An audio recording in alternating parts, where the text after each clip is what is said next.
The Last of Us Part 2 has been criticized for making catastrophically obvious thematic statements revolving around revenge bad and the cycle of violence consumes you. However, at least in my interpretation, these are not the primary themes themselves, but a set piece, a backdrop for what the writers really want to convey. That doesn't mean that they don't play a part in the story, of course they do, but only by helping to realize these few core themes, not by assuming that position themselves. These themes, as interpreted by me, of course, will be our focus for the first segment of the video, accompanied and followed by an exploration of the nuances of the main characters.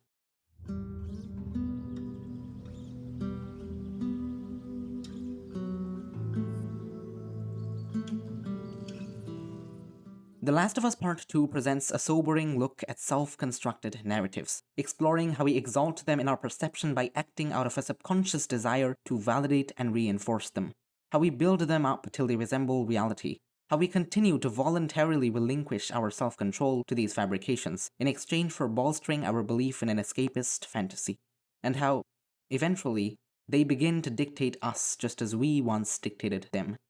Their presence creates the feeling of being a slave to your own will, being an impostor in your own form, a mindless automaton dictated by some elusive code. In the scene just after Joel's death, we see Ellie sitting dejected in her room. This is not the expression of someone fueled by rage. This is the expression of remorse. Yet when Tommy enters, she says, "So they just get to get away with this?" She responds in a way aligned with the perspective in which she wants to believe, to lend credibility to it in her own eyes, despite knowing it to be invalid. The perspective that is naturally suggested by her anger and pain in the moment. The perspective that finds Abby at fault for her failings and shows revenge to be the only means of recovery. Additionally, to further strengthen her conviction in this belief, she introduces another side to things: justice for Joel. If it is him, he'll be gone by the time we get there. Abby is where he'll be headed, so if we just What if he's in trouble? He can take care of himself. Jesus Christ. The best way to help Tommy is to go after Abby. You do this, I'm not saving your ass again. Here, Ellie doesn't bother trying to convince Jesse through argument that the best way to help Tommy is to go after Abby, instead resorting to blackmail, because she understands on some level that her argument is irrational. Yet she acts on her urge for revenge, because to act on it is to help herself believe in its legitimacy, and revenge is something in which Ellie needs to believe to keep her remorse and self-hatred at bay. However, over the course of the story, her self-professed motivations undergo a shift. I don't sleep. I don't eat. I'm not like you, Dina. Note that there is no mention of Joel, of justice, of anything beyond herself. Despite this new awareness, she is unable to detach herself. When she is driven to desperation in the face of her trauma and fractured identity, she is once again irresistibly impelled to seek solace in revenge. Because that institution, which she had placed on a pedestal, has now become, to an extent, self-sustaining, dictating her against her every rational judgment, Ellie's personal brand of the infection. That's up to you.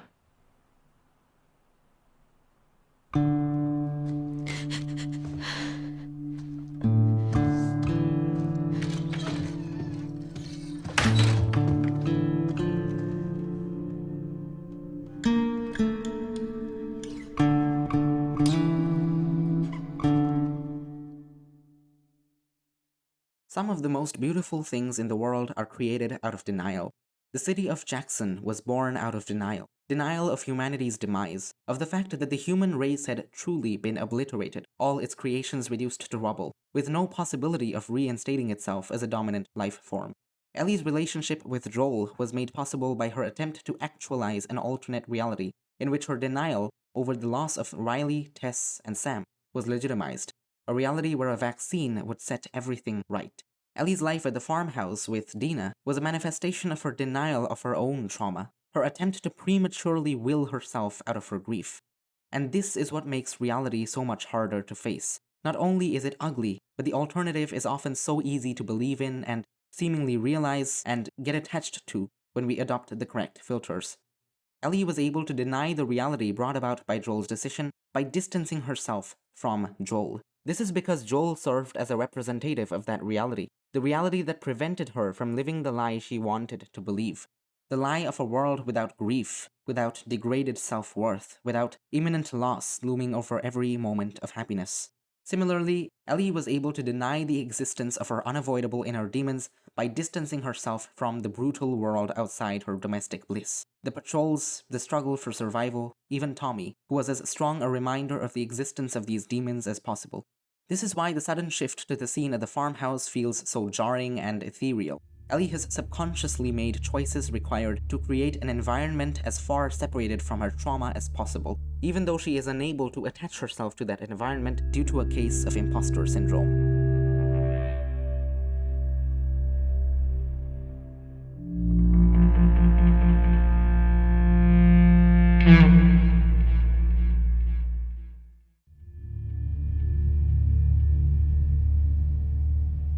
Undertaking efforts to gain control over a situation betrays an unhealthy attachment to it. And when we find power over this situation by means of these efforts, it is revealing of our inability to distance ourselves from it.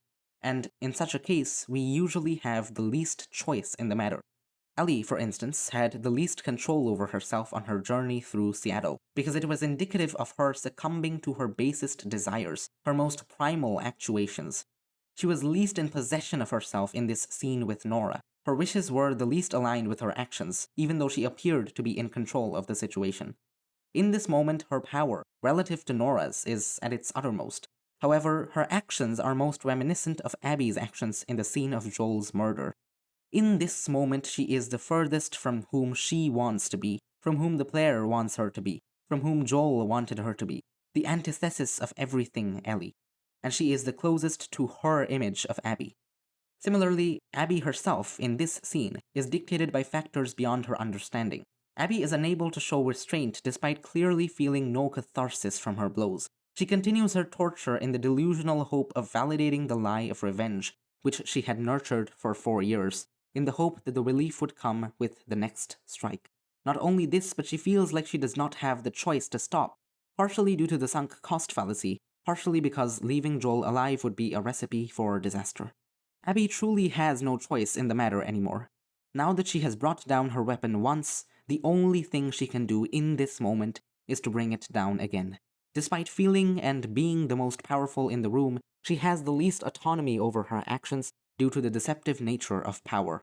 However, when she builds rapport with Lev and finds purpose in protecting him, she no longer possesses the safety in numbers that the WLF provided, and is also far from its plentiful community, but she is at her most driven and most fulfilled.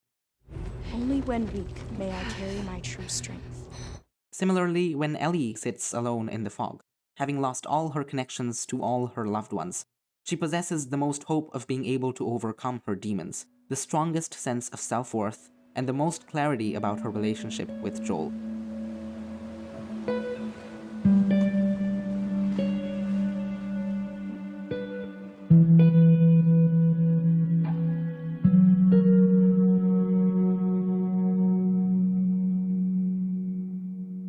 In this context, I'd like to reference a word indexed in the Dictionary of Obscure Sorrows: Sonde. The definition reads as follows: the realization that each random passerby is living a life as vivid and complex as your own. Very rarely are any of us able to accommodate such a realization into the forefront of our thoughts. But The Last of Us Part 2 reminds us that such a failing on our part does not authorize us to discount these stories in our evaluation of their subjects. When we disregard these stories, it isn't lamentable just because we are violating some abstract moral code, but also because it blinds us to what makes us human. We define our identities in relation to others. Our understanding of our own persons is not constructed in a vacuum. To be willfully inconsiderate of that which is integral to human nature, simply because it manifests in someone we would prefer to hate, is to rob ourselves of a part of our humanity. This is particularly evident after the shift to Abby's side of the story. Her side feels jarringly detached from Ellie's, to the extent that a lot of people's criticisms of it centered around how disconnected it was from Ellie's perspective. Herein lies the message. We only feel this way because we have spent so long dwelling in the festering wound of Ellie's emotions. To then encounter a world so far separated from it, it feels bizarre to consider that there may be people living lives entirely of their own, where we, and the consuming well of emotions in which we are embroiled are merely extras. The game explores this theme by placing us in a position where we desire empathy from the people on Abby's side. We desire some token of acknowledgement of everything we have endured because of them. Several people said they wanted Abby to explicitly express her remorse for subjecting Ellie to such a dreadful concoction of emotions. But that never happened, because this is not a problem restricted to Ellie or Abby. This is a near universal human malady, the inability to understand our common humanity. What better way to convey why this understanding is so crucial than to place us in a position where the absence of that understanding is so poignantly felt, not by the characters, but by us. We've barely said a word to each other since Jackson. I'm just supposed to pretend that didn't happen? Of course not. You guys need to talk about it. She wanted Joel dead as much as the rest of us. But she's not like the rest of us. She hasn't hurt people like that before. She kills scars all the time. Not the way we kill Joel. But this works the other way around as well. In her craving for revenge, Abby was motivated by grief, and by the same narrative around that grief as that which plagued Ellie. After all was done, she was beset with guilt over the entire ordeal. She regretted having rebuffed Owen's advances in favor of committing herself to her vengeful wishes, even though she didn't have much choice in the matter, as Owen's presence was a constant reminder of the unresolved nature of her grief. She regretted having dragged her friends halfway across the country only to kill a defenseless old man whose death did nothing for her. And she paid the price for it. A particular scene between Abby and Owen felt uncomfortable to watch because throughout its duration we had in mind an ideal image of the scene, and the contrast between that ideal image and what was happening on screen is what made it discomposing. That ideal image is what Abby forfeited when she chose her pursuit of vengeance over herself. The gruesome revenge she exacted would always persist as a rift between her self-esteem and that which she held dear, including her relationships. What Owen says in this scene reflects how she views herself. Should I go find the people that killed my family? Cut into them? I could torture them until they're crying. It is indicative of how low she felt herself to have stooped. Her acute awareness that humanity would not have persevered for as long as it had if more people had acted like her. For this reason, a disillusionment with Abby also persists among the ranks of her friends, as evidenced by Mel alienating her ever since Jackson, and Owen's words to her on the boat. Abby's familial relationship with Lev and Yara develops at a remarkable pace. This is not because their personalities just happen to click. It's because Abby's exceptional compassion for them was, initially, a result of her rush to capitalize upon an opportunity to develop loving relationships untainted by the cesspool of hostility and disaffection in which she found herself after killing Joel, an opportunity to redeem herself in her own eyes and in the eyes of people who knew nothing of her vindictive, morally reprehensible deed, an opportunity to carve out a niche in the world where her past did not estrange her from people she cared about. Mel's wrong, you know. You're a good person. You don't know me. I know enough. This is conveyed through her reticence when Yara questions her about Tommy. Who was that? Shit. It doesn't matter. Let's get Lev and get back to the aquarium. Come on. We'll take that boat. This brings me to the characters of Joel and Abby. Did The Last of Us Part 2 glorify Abby's actions? Did it disrespect Joel or his relationship with Ellie? I could mention how the person who hated Joel most found purpose in the same way he did. What meant the world to him ends up meaning the world to her. The mere framework of the relationship between Joel and Ellie was powerful and transformative enough to heal a loss which manifested in this level of brutality. If that isn't respect for their relationship, I don't know what is. However, these questions may all be answered through one scene alone. That in which Abby betrays the WLF to save Lev. Not much. The striking similarity between the two scenes exists for a reason. The game defends Joel's actions just as much as it criticizes them, and this defense is carried out, in part, in this scene. It shows us how easy it is to denounce another's actions when we are oblivious of their motivations and their emotional state, and, most importantly, when we have never walked in their shoes. How easy it is to despise someone for their deeds, the way Abby hated Joel, when in their place we would have done the exact same thing, and it cautions us against this hatred. I, for one, felt the bitter irony of seeing Abby's obsession with revenge manifest over the course of her flashbacks, her relentless, self-destructive pursuit of it, of seeing her bring such awful trauma into Ellie's life and scar so many people around herself in so many ways in the name of revenge, all for it to end in her making the exact same choice as the one which inflamed her hatred in the first place. The choice to turn on a formerly allied military force to save a child she had bonded with, and arguably in just as conflicting a situation as what Joel had faced. There is no extended monologue, no character coming to a grand epiphany, no discussion about any of it in any way whatsoever, but the subtext is unmistakable. Whether or not Joel deserved to die was not Abby's call to make.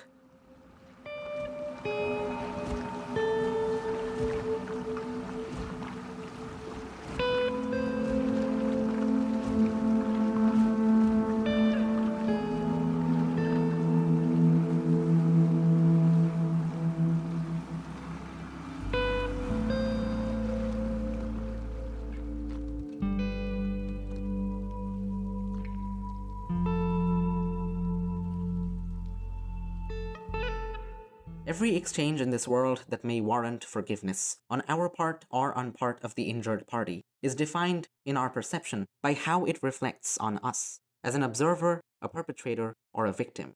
The hardest part of forgiveness, of either receiving it or bestowing it, lies in accepting whatever statement that exchange makes on us. After that, external forgiveness becomes merely an intellectual problem, and the decision rests on prudence and discretion. This is because, when we find this acceptance, our personal involvement in the situation is severed, and it thus becomes inherently further detached or separated from our internal conflicts. Ellie's forgiveness of Abby, though merely sparing would be a more accurate description, was rooted in her forgiveness of herself for vilifying Joel. Her forgiveness of Joel was underpinned by her forgiveness of herself merely for existing.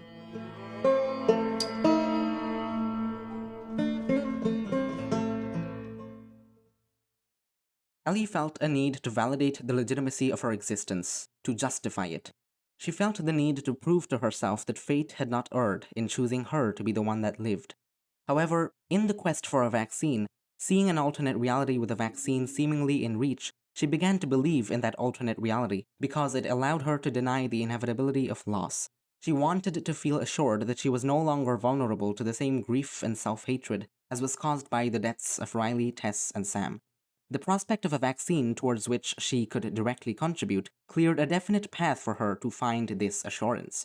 Distancing herself from Joel was her juvenile way of preserving her hope for this assurance by blocking out the strongest reminder of its illusory nature. This was essential for her, as the knowledge that there was no longer any hope for a vaccine meant that she would be forced to confront the inevitability of loss, the dreadful reality that she would have to learn to love in a world where her loved ones could be snatched away at any moment, exposing her to those bitter emotions which could have been averted if her life were to be sacrificed for the greater good. If somehow the Lord gave me a second chance at that moment, I would do it all over again. When Joel expressed this moving sentiment, Ellie was taken aback because of how incompatible it was with her self-perception. To be reassured that her life was not a transgression against the natural order, an aberration that must be corrected, that it was valuable in and of itself even without being used for a vaccine, all of it was, for Ellie, quite unthinkable because of how firmly she had cemented the opposite view. However, at the same time, it also supplied to Ellie a touch of the same validation of her existence that she wanted to find through helping to develop a vaccine. It helped her, just for a moment, to consider that perhaps she did not need to fulfill some altruistic, messianic calling for her existence to be justified, setting her at ease.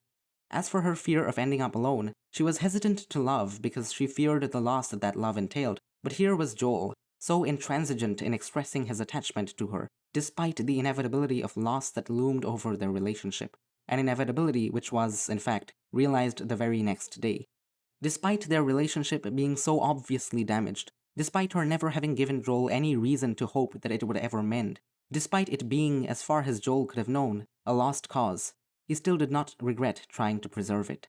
She understands that he maintained such a view despite this being imminent as a result of it, and that, I believe, served as inspiration. If Joel could find it in him to love despite this being a potential consequence, could it really be that far before she found it in herself, too? After a moment's reflection, she can partially reconcile herself to her reality. Therefore, she was able to find it in her to try to forgive him.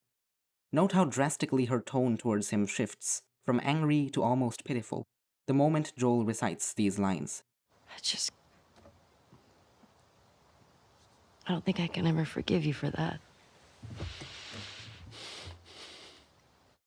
However, the very next day he is brutalized by Abby, bringing their relationship to an undue end. And in the aftermath of Joel's death, Ellie's self-loathing is exacerbated. Because the day before, she had recognized the opportunity Joel had provided for her to find a new purpose in life by loving and being loved, and to feel that she was justified in her existence. Unfortunately, she had seen just enough of this opportunity to understand how little of it she had been able to utilize. In her eyes, this failure on her part not only caused guilt about the state in which she had let their relationship end, but also called into question whether her life deserved legitimacy in and of itself, whether she deserved to find any meaning in love at all, seeing as, despite having viable roots in her grasp all this while, she had squandered them in the end. Of course, I word it mildly. The inner voice posing these questions is not as tender in phrasing them. She believes herself to be undeserving of everything which, on the previous night, she had realized Joel to represent in her life. Deeming herself unworthy of a potential future which had inspired such hope in her the very day before, left her no way out but to subconsciously start spinning herself a yarn, constructing an explanation for the situation as she went along, framing Abby as the root of her problems. Therefore, in a cruel, perverted way, the value of her bond with Joel is manifest in the length to which Ellie is willing to go to convince herself that she didn't waste it. In the final act of the game, by some contrivance, she had propped up the institution of revenge to resemble some great cathartic release. But even though she acted upon it with conviction, her faith in it was tenuous. When she landed the first blow with her knife, the discovery that it fell even the slightest inch short of what she had yearned for, let alone that it provided absolutely nothing, was enough to debilitate her. As the fight continued, a dreadful realization began to sink in. In a frenzied effort to stave it off, she kept up the fight with renewed vigor. But it was futile. As she held Abby underwater, the lie was stripped away. In the face of abject despair, Ellie subdued a cascade of self-loathing by means of a new perspective on her last conversation with Joel, which allowed her to view it as a consolation instead of a lost opportunity, as she had, after all, tried to forgive him. One of Ellie's poems is, in this regard, quite revealing. All I have's our last conversation, looping like a chord progression, harmonies in blood. It verifies how, all this while, Ellie had viewed it in recollection as a reminder of everything she had forfeited by failing to make amends in time. These are, thus, memories reclaimed from guilt and hatred, a memory that served to accentuate her remorse by reminding her of how great an opportunity she had wasted, how strong a love had been quelled without fulfillment, was now an indication of her kindest, most humane side. A memory tainted by the obsession to which she had succumbed to come to terms with it, by the morbid pursuit that it sparked in its wake, was now a symbol of renewed hope. To summarize, The Last of Us Part 2 is not a revenge tale. It's a coming-of-age story.